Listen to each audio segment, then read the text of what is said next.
Let's look against Atelier because this is a high airspeed character too, which is exactly kind of what we're looking for. So let's see. Ken.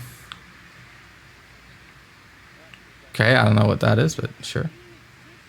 Do you see how little he's like preemptively covering spaces? Yeah. It's because it's so committal to cover a specific space with Sephiroth that he'd rather not. And then like when he gets a whiff, he covers it. So like what he's doing is he's baiting a whiff, which he gets here, right? By dash shielding and then instead shield drop dash backing. And then he back airs knowing it's not going to be a punish. But if Atelier did anything but shield here, the back air would have probably covered it. Does that make sense? Yeah. So what Ken does is he creates a situation where he has a bit of pressure and then he sets up his pressure. And in this situation, it was a back air. But you'll probably see that like, maybe he has some set play from here, which I can imagine being kind of true. Or maybe, he can mix it up with like a side B instead of a back air, even though I think Ken does not know where the B button is when he plays Sephiroth. I don't think so either. Yeah. But you can see how like after the back air, this is generally a pretty strong situation for Seph. He dashes back anyway and he gets called out by the blaster, but like he created a strong situation from the get-go, which is just really powerful. Yeah, uses shield, Atelier, very, very keen on grabbing. That was, what the fuck, he got the instant ledge get up. Did you see that? Look at this. He gets an instant ledge get up. Drop, How do you even jump. do that? Well, some aerials kind of like shift your environmental collision box and then you just instantly land with the A cancel. So he probably pressed Nair here, and then Nair got buffered into the jab, which is it was funny. Not easy to do on command. Okay, this is really bad by Ken. Okay.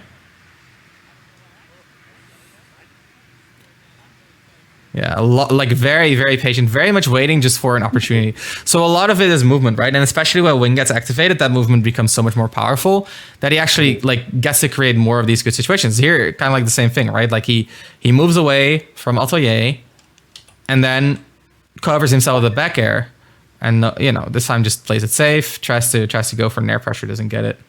And you can see that like it's very consistent that when Ken doesn't wait for a good situation, he just gets bopped, which he does here, right? Like he gets punished for going for early nairs. He gets punished for dashing in when he doesn't have like that advantage yet.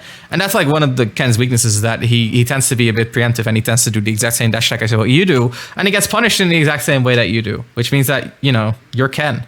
Congrats. Damn. When do I get to win a major? But you kind of see what I'm getting at, I hope. No, yeah, I do. Yeah.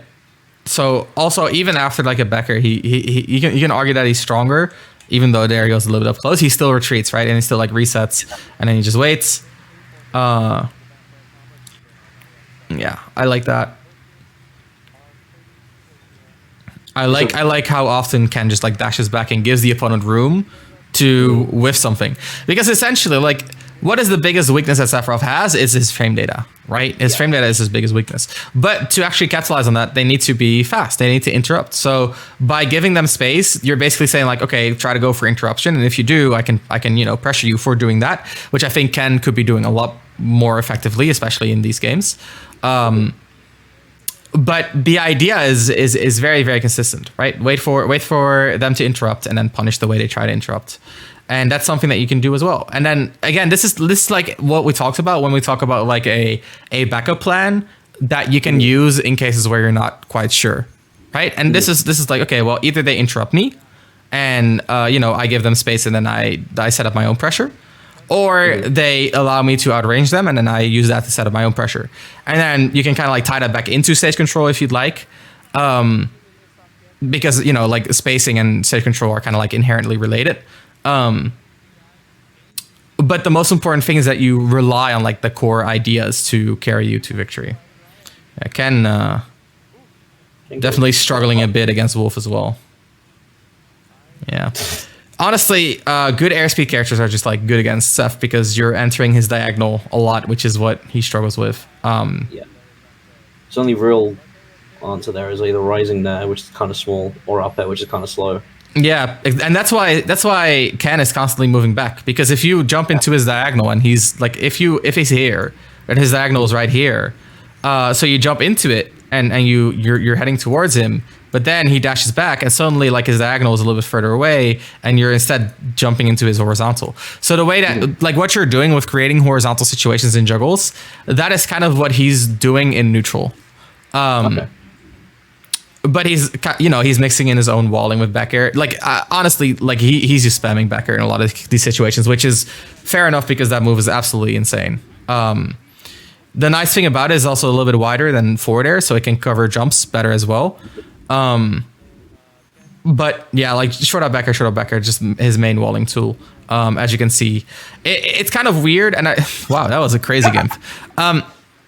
I don't know if you've ever heard Tweek talk about Sephiroth, but something that Tweek often mentions about Sephiroth is that Sephiroth does not play like a standard sword fighter, right? And I think the way Ken plays him is like a standard sword fighter, and that is because he relies on these short hop backers to basically form the basis of his walling. And I think it's kind of like up to you what you prefer, because I think it's fine to play him the way that Tweek plays him as well, which is a little bit more like a little bit more bait and punish, a little bit more of a unique archetypes where you're more like focused on, like I said, like using your range to force reactions and then kind of like acting on those reactions to set up your own good situations. Ken is more like, I'll throw out short up back air until you die, which so far has been like, if we compare what's happening now to what happened at the start of the game, he started using more back air, he's winning more, right? Because essentially back air, like it's kind of like a Zair, right? You're kind of like, you have the same range as like a Zero Suit Zair, but with better reward and a better short hop attached to it. And what that means is that what you're doing, like think about Wolf, right? Wolf is mostly like, let's say Wolf is right here. He's within his burst range for dash attack. And that burst range for dash attack also allows him to jump in there, and it allows him to go for like a dash grab. So in other words, when he's in his burst range, his whole kit is enabled. But your back air basically pokes at him just before he's able to reach that burst range. So you're denying that, like you're denying him from activating his kit in the first place. And that's what the walling kind of, comes down to, is that like, walling Seph is all about, good short hop. Bear is a Zair, deny the opponent their kit, basically. Whereas more of like an opportunistic Seph is more about good range, which is burst range, and then force reactions, and then create good situations. And they're both viable, and I think like ideally you use both depending on the matchup. But you can kind of see, like if you look at Tweek play, Tweek does not like wall at all. Like a good example, one match that I really liked was Tweek versus Mutes. If I can quickly say, my friend has a funny way of putting it. Tweek plays Sephiroth Final Fantasy, Ken plays Sephiroth Smash Bros. Kind of. Tweek plays Sephiroth as if he's DLC. Ken plays Sephiroth as if he's Lucina on crack. So if you look at Tweek, right, like Tweek is like, all right, you know what? This is a forward air poke, sure, but that's because he saw Mutes in the air. But even here, like the jump leads to a nair, not even really active, just retreats, walk forward, waits. Doesn't really wall Mutes out. Of course, he throws a bit of coverage on, like, in terms of, controlling the air because it is Peach. But you can see that, like, if you compare the way Tweek moves to the way that Ken moves, Ken is very much like, I reposition to wall my opponent. Whereas Tweek is more like, I am here, this is me, this is my space, I can forward tilt, I can nair in like this area. Like, I am a fortress. Try like you cannot enter, no entry allowed. And then he just like slowly moves forward with the fortress until the opponent has to deal with it, and that is how he gets his hit. And again, I'm personally more of a fan of the way that Tweek plays it, but I think the way that Ken plays it is a little bit easier to do, a little bit more straightforward, a little bit more consistent at well, it's better. Let's put it this way: Tweek's playstyle is probably better in worse matchups, where like Ken's playstyle is probably better in like even and winning matchups. And Tweek actually goes on to win this set. He plays very, very well. Anyway, this is stuff to think about, because when I look at your Seph plays, it looks like you're trying to be more walling heavy, but you don't really understand like some of the core walling mix-ups.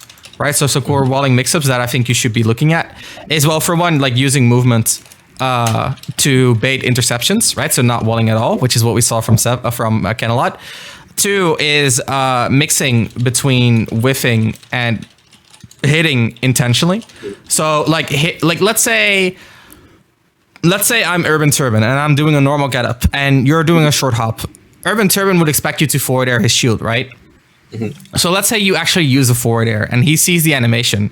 So what happens is he's going to start waiting for the forward air to hit a shield, and then afterwards he can act, right? But if you whiff intentionally, what's going to happen is he's going to wait for your forward air to hit the shield. That doesn't happen, which means that the whole process of hitting the shield like and the shield stun doesn't occur, which means that while he's waiting for that to happen, you're already actionable again. And now you get to mix up the timing for like a forward tilt or another short hop fair or something like that. So like whiffing intentionally is a very important part of your spacing as well. And then like just like generally relying on how do I put this? Relying on repositioning as a focus rather than hitboxes. And then once they start to focus or once they start to expect plenty of movement, shifting back to hurt boxes, right? Or to hit boxes. So that's what we saw from Ken, where like he started like he played against Atelier, a lot of moving around, a lot of repositioning, and then once Atelier started to expect that, it was a lot more like short up backer, just like closing those areas off ASAP. So that's something that I think like these are all like interesting things for you to think about, and I don't think there's like a right or wrong answer in terms of like how you want to play Seph between these, but I think they have entirely different types of information gathering and dynamics and ideas, and again, less is more, right? Like right now the way you're walling is very varied, and you can say like, okay, yeah, Seph, like Ken doesn't use side B, Ken doesn't use neutral B, Ken doesn't use, blah blah blah. True, but that also allows him to streamline his information gathering, and that's I think what a lot of his success is kind of about the fact that like he's very simple, but within a simple playstyle he's very optimized.